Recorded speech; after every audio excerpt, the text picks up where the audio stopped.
Hello everyone. आज chemistry के पहले चैप्टर केमिकल इक्वेशंस में आपका एक बार फिर स्वागत है। और आज की क्लास में हम बैलेंस द केमिकल इक्वेशंस इस टॉपिक को कवर करेंगे। बैलेंस द केमिकल इक्वेशंस एक question most of the time board के पेपर में आता है। मल्टीपल चॉइस की फॉर्म में भी आ सकता है या सीधा 2 मार्कर की कैटेगरी में भी आ सकता है। तो बैलेंसिंग ऑफ द इक्वेशन को सीखेंगे। तो बैलेंसिंग ऑफ इक्वेशन का जो क्वेश्चन है वो दो तरीके से पूछा जाता है बोर्ड में। पहला तरीका, आपको रिएक्शन दे दी जाएगी जो ऑलरेडी लिखी हुई होगी, फॉर्मूले की फॉर्म में लिखी हुई होगी और आपको ये बैलेंस करना होगा। दूसरा तरीका ये हो सकता है कि आपको इक्वेशन फॉर्मूलेज की फॉर्म में ना देकर वर्ड प्रॉब्लम्स की फॉर्म में हो। जैसे ये वर्ड इक्वेशन है हमारे पास, तो इसको बैलेंस करने के लिए बोल सकता है। तो फिर इस केस में आपको क्या करना होगा, पहले आपको ये फॉर्मूले में कन्वर्ट करना होगा, फिर इसके बाद इसको बैलेंस करना होगा। तो एक ही हो सकता है। अब एक तीसरी टाइप भी बन सकती है, क्योंकि चैप्टर के इसके लास्ट वाले पोर्शन में हम देखेंगे टाइप ऑफ रिएक्शंस भी हमारे कोर्स में है। तो ये भी हो सकता है कि इसको कन्वर्ट करो रिएक्शन में, बैलेंस करो और टाइप ऑफ रिएक्शन हो। तो इस तरीके से ये 2 मार्कर क्वेश्चन भी आपका बन सकता है। 1 marker most of the time ऐसे दे दिया जाएगा और इसको बैलेंस करने के लिए पूछ लेगा। कुछ चॉइसेस होंगी जो मैं इस वीडियो के लास्ट में बताऊंगा कि किस तरीके से वो चॉइस देके इसको बैलेंस के ऑप्शंस वो दे सकता है आपको। लेकिन यहाँ पे सबसे बड़ी बात ये है कि अगर आपको कोई भी केमिकल रिएक्शन वर्ड इक्वेशन की फॉर्म में है तो सबसे बड़ा चैलेंज आपके सामने होगा कि आप इसे पहले फॉर्मूले में कन्वर्ट करें, फॉर्मूला रिएक्शन लिखें और उसके बाद इसको बैलेंस करें। तो यहाँ पे सबसे बड़ा चैलेंज आपके सामने क्या रहा होगा कि इसको फॉर्मूले में कन्वर्ट करें। अगर आपका फॉर्मूला सही बन गया, इक्वेशन सही हो जाएगी, लेकिन फॉर्मूला ही गलत हो गया तो आप इसको बैलेंस करें, वो आपका गलत हो गया, वो आंसर गलत माना जाएगा। तो सही फॉर्मूला आना चाहिए। फॉर्मूला फॉर्म कैसा होगा इस बात को भी मैं आज आपको बताता हूँ। क्लास 9th में हमने वैलेंसी सीखी थी, क्रिस क्रॉस मेथड सीखा था फॉर्मूला बनाने का। तो वही मेथड आपका यहाँ पर काम आएगा, वही मेथड आपका यहाँ पर काम आएगा। तो उस थोड़ा सा क्लास 9 का हम लेंगे वैलेंसीज, जिनसे फॉर्मूले बनाने हम लोगों ने सीखे थे। तो एक बार आपको ये वैलेंसीज याद करनी है। लगभग 30 वैलेंसीज होंगी। वैलेंसीज तो बहुत सारे रेडिकल्स, बहुत सारे वो होते हैं, लेकिन हमारे जो कोर्स है मेन वैलेंसीज को जो हमारे क्लास 10 में most of the time use होंगी, मैं उन्हीं को ले रहा हूँ। तो एक बार उनको देख लेते हैं और इनसे फिर फॉर्मूला बनाना बताऊंगा मैं आपको, फिर हम अपना बैलेंस करना सीखेंगे। तो बैलेंसीज हमारे सामने, ये कुछ बैलेंसीज मैंने पहले से लिखकर तैयार रखी हुई हैं, इनको समझे पहले आप। तो यहाँ पे जो वैलेंसीज है हमारे सामने, जैसे मेरे सामने मैंने एक टेबल बनाई हुई है। लेफ्ट हैंड साइड को पॉजिटिव वैलेंसीज है, पॉजिटिव आयंस है जिनको कैटायंस बोलते हैं। राइट हैंड साइड को नेगेटिव वैलेंसीज है जिनको एनायन बोलते हैं। तो यहाँ पे आप इसको देखते हुए चलते हैं। तो यहाँ पे हाइड्रोजन, हाइड्रोजन के ऊपर +1 का चार्ज है आपका। ये याद रखिए कि इस टेबल में जिसके ऊपर जितने प्लस या माइनस के चार्ज है उतनी उसकी वैलेंसी होगी। जैसे कि हाइड्रोजन है, उसके ऊपर +1 का चार्ज है तो इसकी वैलेंसी +1 है। NH4 अमोनियम को बोलते हैं, इसके ऊपर +1 चार्ज है तो इसकी वैलेंसी भी +1 है आपकी। एक NH3 भी होता है जिसको अमोनिया बोलते हैं। NH4 अमोनियम है, NH3 अमोनिया है, दोनों में फर्क है। NH4 एक आयन है, NH3 एक गैस है, फ्री मॉलिक्यूल है जो अमोनिया गैस के नाम से जानी जाती है। तो जब आपसे अमोनिया बोला जाए तो आपको NH3 यूज करनी है, अमोनियम बोला जाए तो आपको NH4 यूज करना है। तो अमोनियम की वैलेंसी +1 है। नेक्स्ट है सोडियम, Na इसका फॉर्मूला है, ऊपर +1 लिखा हुआ है, वैलेंसी +1 है। फिर है पोटेशियम, इसकी वैलेंसी भी +1 होगी। सिल्वर, इसकी वैलेंसी भी +1 है। Ag+ इसका फॉर्मूला है। ये Cu+ और Cu+2 कॉपर की 2 वैलेंसीज होती हैं। 2 वैलेंसीज में जो छोटी वाली वैलेंसी होती है उससे हमेशा अस की साउंड आती है। जैसे Q+ और Q', बड़ी वाली वैलेंसी से इक की साउंड आती है। जब आप छोटी वाली वैलेंसी यूज करेंगे, अगर फॉर्मूले में अस की साउंड आ रही है, जिन लोगों की 2 वैलेंसीज हैं तो अस की साउंड में छोटी वाली वैलेंसी यूज करेंगे, जैसे हमने Cu+ यूज किया। लेकिन जब इक की साउंड आएगी तो बड़े वाली वैलेंसी यूज करनी है, जैसे Q', तो आपको ये है। यहाँ पे लिखा हुआ है साइड में ब्रैकेट में, don't use until ask, don't use until ask. ये इसलिए लिखा हुआ है कि कभी कभी होता है कि Q+ और Q' वर्ड यूज ना करके वो सिर्फ एक कॉमन नेम यूज कर लेगा, कॉपर, कॉपर सल्फेट। तो यानी कि जब आपसे जब तक ना पूछा तो आपको +2 वैलेंसी यूज करनी है, कॉपर सल्फेट में आपको यूज करनी है। जब क्यूप्रिक और क्यूप्रस ना लिखा हो, सिर्फ कॉपर यूज हो। अगर उसे क्यूप्रस वैलेंसी यूज करनी होगी, ये +1 वैलेंसी यूज करनी होगी, तो वो मेंशन करेगा अस और या इक की फॉर्म में वो बताएगा कि अस है तो आप 1 वैलेंसी यूज करिए, इक है क्यूप्रिक है तो आप +1 की जगह +2 वैलेंसी यूज करेंगे। आपको कभी कभी ऐसा भी होता है, फॉर्मूला आपका इस तरीके से लिख देगा, कॉमन नेम कॉपर और ब्रैकेट में इस तरीके से 2 लिख देगा और सल्फेट। तो होगा क्या कि ये जो 2 जो लिखा है इसने, इसका मतलब कि वैलेंसी हमें ये 2 वाली यूज करनी है। ये वैलेंसी को इंडिकेट कर रहा है 2 कि कॉपर जिसकी वैलेंसी 2 है। इसी तरीके से आयरन, आयरन की भी 2 वैलेंसी होती है, +2 और +3। +2 छोटी वाली वैलेंसी तो अस की साउंड देगा, बड़ी वाली वैलेंसी +3 यूज कर रहे हैं हम तो ये इक की साउंड देगा। फिर लेड, लेड की भी जो नॉर्मल वैलेंसी होती है वो +2 होती है तो लेड की Pb +2, barium Ba +2, magnesium Mg+2, calcium Ca+2, zinc Zn+2 और ये है एल्यूमिनियम Al+3। एल्यूमिनियम की वैलेंसी 3 होती है। यहाँ पे 3 वैलेंसी वाले एल्यूमिनियम है हमारे पास और ये फेरिक है आपके पास, ये है। अब आते हैं नेगेटिव वैलेंसीज को। नेगेटिव वैलेंसीज जो है हमारे पास, वो सबसे पहले मैंने यहाँ पे लिखी है हाइड्रोक्साइड, O और H, हाइड्रोजन और ऑक्सीजन से मिलकर हाइड्रोक्साइड बना हुआ है, इसकी वैलेंसी -1 है, दोनों की कंबाइंड वैलेंसी यूज होगी। क्लोरीन, ब्रोमीन, आयोडीन नाम सुने थे, जब इनकी वैलेंसीज की बात होगी तो इन पे -1 होगा। इन सब की वैलेंसीज -1 है। क्लोरीन को क्लोराइड बोलेंगे, ब्रोमीन को ब्रोमाइड हो जाएगा, आयोडीन को आयोडाइड। यूजली जो नॉन मेटल जो होते हैं, जब वो वैलेंसीज में यूज होते हैं, फॉर्मूले में यूज होते हैं, तो उनके नाम जो है एज इट इज नहीं होते। क्लोरीन नहीं बोलते, क्लोराइड बोलेंगे। ब्रोमीन नहीं बोल के ब्रोमाइड बोलेंगे। आयोडीन ना बोल के इसको आयोडाइड बोलेंगे। मैंने यहाँ ब्रैकेट इसलिए लगाया, ये सारे के सारे हेलोजेंस हैं। ये सारे के सारे जो है एक स्पेशल फैमिली ग्रुप होती है पीरियोडिक टेबल में, ये हेलोजन ग्रुप के मेंबर है। इसमें एक मेंबर और है जो मैंने लिखा नहीं है, लिख देता हूँ, जरूरत कम पड़ती है उसकी, वो है F, फ्लोरीन। फ्लोरीन का फ्लोराइड हो जाएगा F-1, तो ये आपका फ्लोराइड हो जाएगा आपका। तो एक ये भी है। फिर है, आते हैं HCO3-, ये है हाइड्रोजन कार्बोनेट। ये है हाइड्रोजन कार्बोनेट जिसकी वैलेंसी -1 है। हाइड्रोजन कार्बोनेट को बाइकार्बोनेट भी बोलते हैं। हाइड्रोजन कार्बोनेट बोलो या बाइकार्बोनेट बोलो, बोथ आर सेम, दोनों की वैलेंसी ही -1 होगी। फॉर्मूला HCO3-1 होगा, राइट। नेक्स्ट है कार्बोनेट, इसकी वैलेंसी जो है वो -2 होगी। कार्बोनेट की वैलेंसी -2 होगी। ऑक्साइड, ऑक्सीजन का ऑक्साइड हो जाएगा, -2 होगी वैलेंसी। अब आते हैं ये नाइट्रेट, नाइट्राइट और नाइट्राइट। देखो, नाइट्रेट जब ज्यादा ऑक्सीजन यूज होंगे तो ये 8 की साउंड देगा, ATE8, ATE8। एक ऑक्सीजन कर दो तो ये 8 की साउंड देगा, ITE। और कोई ऑक्सीजन नहीं होगा तो ये आइड की साउंड देगा, IDE।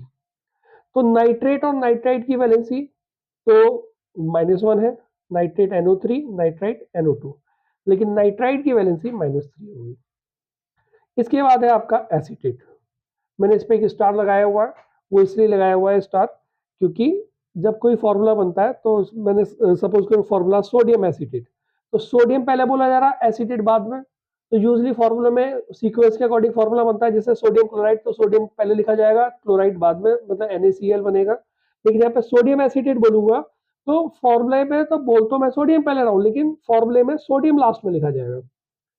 जैसे यहाँ पे एसीटेट की वैलेंसी -1 है, CH3COO-1, माइनस मतलब -1। तो सोडियम एसीटेट बोलूंगा तो पहले मुझे फॉर्मूले में एसीटेट लिखना है इस तरीके, फिर सोडियम लिखना है, फॉर्मूला उल्टा लिखा जाएगा। फिर आते हैं ये 3 लोग, इनकी वैलेंसी -2 है, ये है सल्फेट, सल्फाइट और सल्फाइड। जब हम ज्यादा ऑक्सीजन यूज करेंगे, हायर ऑक्सीजन होते हैं तो 8, और एक ऑक्सीजन का हो जाएगा तो 8 की आवाज देगा, कोई ऑक्सीजन नहीं होगा तो 8 की आवाज देगा। जैसे नाइट्रेट, नाइट्राइट और नाइट्रेट थे, यहाँ पे भी यही था, जब ज्यादा ऑक्सीजन होते हैं तो 8 की आवाज, एक ऑक्सीजन कम होगा तो 8 की आवाज, कोई ऑक्सीजन नहीं होगा तो 8 की आवाज। इस तरीके से ये काम करता है आपका। इसी तरीके से सल्फेट, सल्फाइड, सल्फाइड, ज्यादा ऑक्सीजन 8, एक ऑक्सीजन कम कर दिया SO3, आइड, और कोई ऑक्सीजन नहीं, मतलब सिर्फ S है तो आइड। तो यहाँ पे सबकी वैलेंसी -2 होगी। और एक लास्ट में फॉस्फेट PO4-3, इसकी वैलेंसी -3 होगी। तो इस तरीके से ये वैलेंसीज हमारे यूज में आएंगी। इससे अब फॉर्मूला किस तरीके से बनते हैं, तो फॉर्मूला बनाना सीखेंगे, क्योंकि बैलेंसिंग में अगर वर्ड इक्वेशन आ गई तो फॉर्मूला आपको बनाना आना चाहिए। सपोज करो मैं एक बड़े सिंपल से स्टार्ट करता हूं। मैंने कहा sodium chloride, sodium chloride class 9th में हमने फॉर्मूले सीखे थे क्रिस क्रॉस। तो सोडियम का सिंबल Na है, क्लोराइड का Cl है। मैंने बताया था Na के ऊपर +1 है वैलेंसीज में और Cl पे -1 है। ये देखो, ये +1 है और ये -1 है, तो यानी कि इसकी भी वैलेंसी 1 है, इसकी भी वैलेंसी 1 है, इसकी +1 है, इसकी -1 है। तो हमने क्या करा, वैलेंसीज लिख दिया 1 और 1, प्लस माइनस लिखने की जरूरत नहीं है। इस वैलेंसी को इधर पहुंचा दो, इसको ऊपर पहुंचा दो। एरो को मुंह हमेशा अपवर्ड रखना है हमें। तो ये NaCl हो गया, 1 को इंडिकेट नहीं करते हैं, तो ये फॉर्मूला NaCl हो गया। लेकिन अगर ये होता सोडियम ऑक्साइड, अगर ये होता सोडियम ऑक्साइड, तो फॉर्मूले के अकॉर्डिंग सोडियम का सिंबल Na, ऑक्साइड O। हमने पढ़ा था Na प्लस और ऑक्साइड की वैलेंसी -2 लिखवाई गई आपको, तो ये प्लस है और ये 2 है।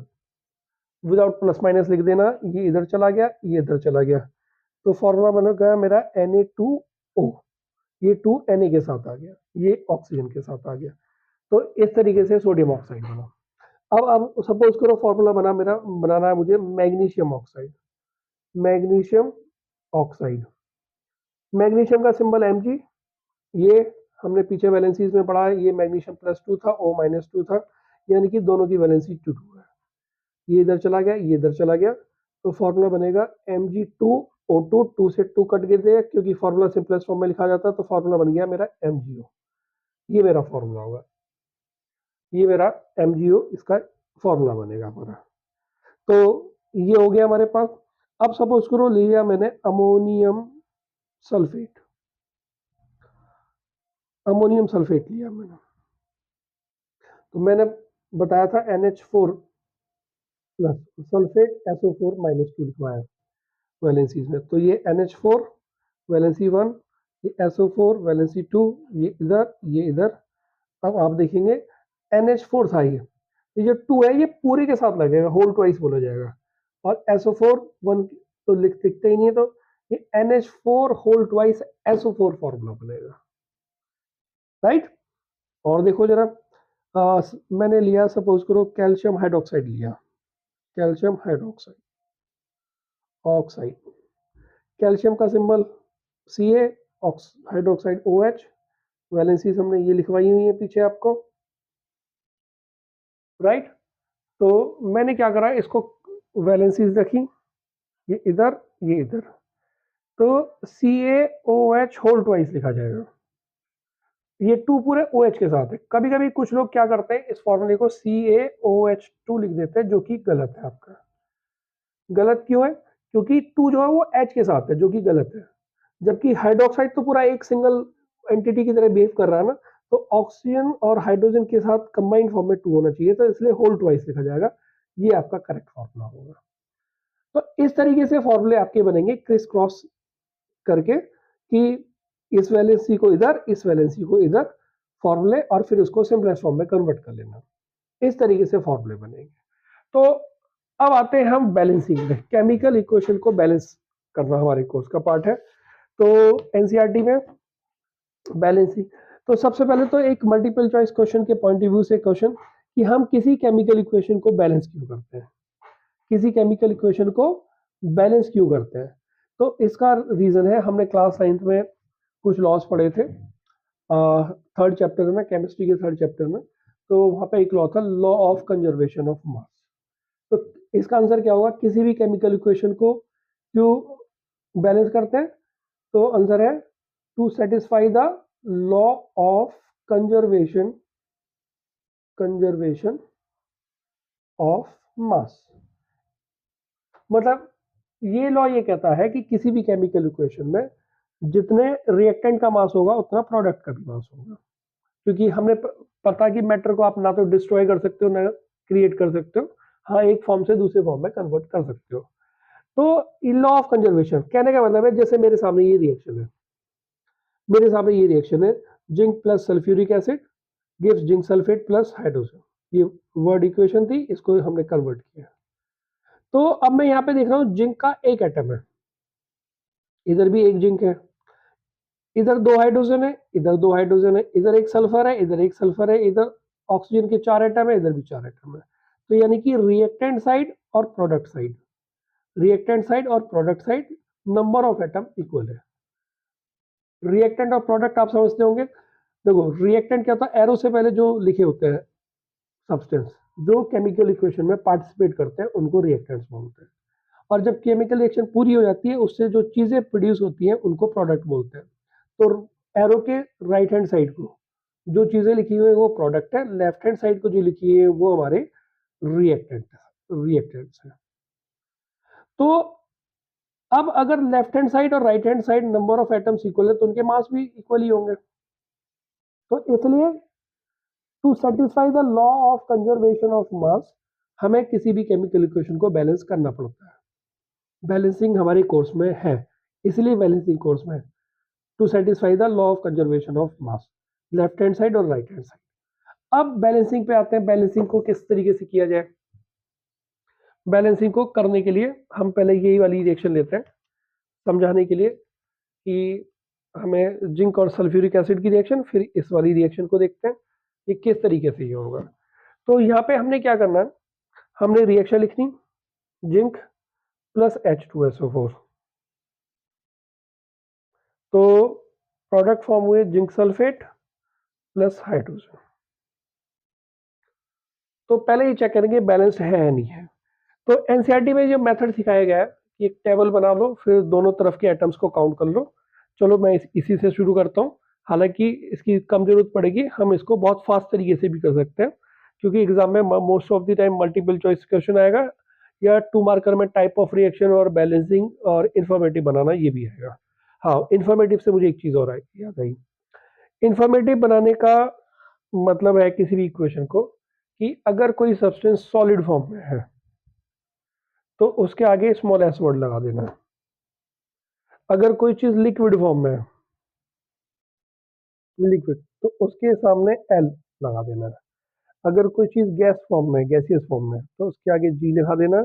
हायर क्लासेस में आप गैस की जगह ये अपवर्ड एरो भी इसका सिंबल मिलेगा। अगर कोई चीज एक्वस है, एक्वस मतलब वाटर में डिजोल्व फॉर्म में, तो उसके आगे ए क्यू लिखा जाएगा। हाँ, अगर कोई प्रेसिपिटेट बना, प्रेसिपिटेट एक सॉलिड होता है, तो इसलिए प्रेसिपिटेट के लिए आप एस लगा सकते हो, डाउनवर्ड एरो हायर क्लास में यूज होगा। एस की जगह आप पीपीटी भी लिख सकते हो, शॉर्ट फॉर्म में प्रेसिपिटेट को बोलते हैं। तो ये सिंबल्स यूज करके किसी भी इक्वेशन को आप सिंबॉलिक बना सकते हो। तो हम इस रिएक्शन की बात कर रहे थे, ये बैलेंस है या नहीं बैलेंस, ये चेक करना। तो एक टेबल में हमने यहाँ पे एलिमेंट्स लिखना, यहाँ पे रिएक्टेंट लिखना, रिएक्टेंट जो कि लेफ्ट हैंड साइड में होते हैं, इधर प्रोडक्ट लिखना है जो कि राइट हैंड साइड में होते हैं, राइट। तो यहाँ से पता लगेगा क्या क्या एलिमेंट्स, एक जिंक दिख रहा है मुझे, एक मतलब हाइड्रोजन का एलिमेंट दिख रहा है, सल्फर दिख रहा है और ऑक्सीजन दिख रहा है। मतलब ये मुझे 4 एलिमेंट यहाँ पे नजर आ रहे हैं। मैंने रिएक्टेंट साइड को काउंट किया, जिंक 1 है तो यहाँ पे भी 1 लिख दिया, हाइड्रोजन 2 है 2 लिख दिया, सल्फर 1 है, ऑक्सीजन 4 है। प्रोडक्ट साइड काउंट करते हैं, जिंक 1 ही दिख रहा है, हाइड्रोजन 2 है, ये रहे यहाँ पर, सल्फर भी 1 है, ऑक्सीजन भी 4 है। तो मैं ये देख रहा हूँ कि लेफ्ट हैंड साइड और राइट हैंड साइड सारे एलिमेंट्स इक्वल है। तो ये जो इक्वेशन है मेरी ऑलरेडी बैलेंस्ड है, इसको बैलेंस नहीं किया जाएगा, ऑलरेडी बैलेंस्ड है हमारी। ये चीज हमें ध्यान में रखनी पड़ेगी, राइट। इंफॉर्मेटिव अगर मैं बनाने की बात करता हूँ, तो देखो अभी तो यहाँ तो क्वेश्चन में लिखा हुआ कि ये एक्वस सॉल्यूशन था, गैस था, क्या था, लेकिन यहाँ पे नहीं दिया हुआ है। बाई चांस अगर पूछ लेता तो देखो इस तरीके से होगा, जिंक मेटल है, मरकरी को छोड़ के वी नो ऑल मेटल्स जो है वो सॉलिड होती हैं, तो इसलिए हमने जिंक लिखा, ब्रैकेट में एस लिख दिया।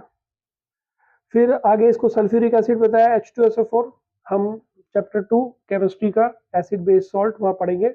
एसिड एक्वस सॉल्यूशंस होते हैं, कभी भी सॉलिड या गैस फॉर्म में नहीं होंगे। अगर वो सपोज करो कोई एसिड है वो गैस फॉर्म में है, तो वो उसमें एसिडिक कैरेक्टरिस्टिक, अगर मैं बोलूँ तो कहीं कहीं आपने लिखा हुआ देखा हुआ बुक में, कहीं HCl लिखा होता है।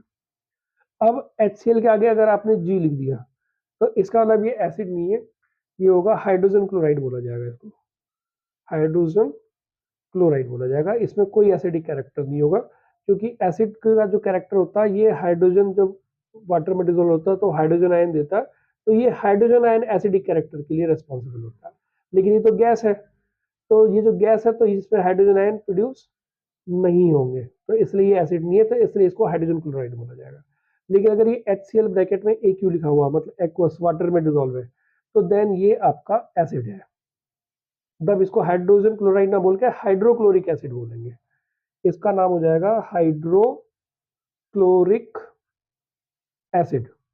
ये एसिडिक बिहेवियर शो करेगा, क्योंकि एक्वस की वजह से ये हाइड्रोजन आयन प्रोड्यूस करेगा, जो कि एसिडिक कैरेक्टर्स के लिए रेस्पॉन्सिबल होंगे। तो इसी तरीके से इसको सल्फ्यूरिक एसिड हमने बताया, तो मतलब ये एक्वस है। जो बना है जिंक सल्फेट, जो कि एक सॉल्ट है, एक्वस उसके लिए बना है, तो इसलिए सॉल्यूशन के अंदर चल रहा था, सॉल्यूशन फॉर्म में होगा। और हाइड्रोजन जो बनी, हमें पता है वो गैस है, उसके आगे जी लिखेंगे। ऑलरेडी बैलेंस्ड है, बैलेंस करने की इसको जरूरत हमें नहीं पड़ने वाली है।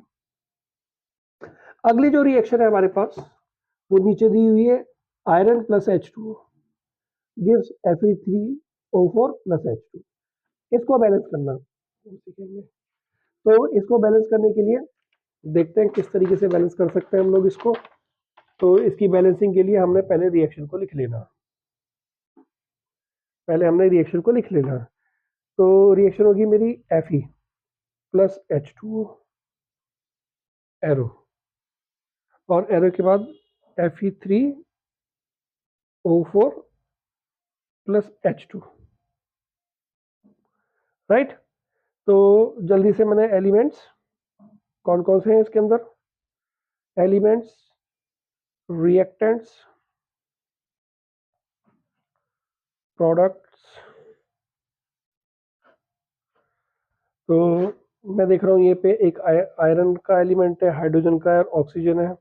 इस तरफ एक आयरन, 2 हाइड्रोजन, 1 ऑक्सीजन।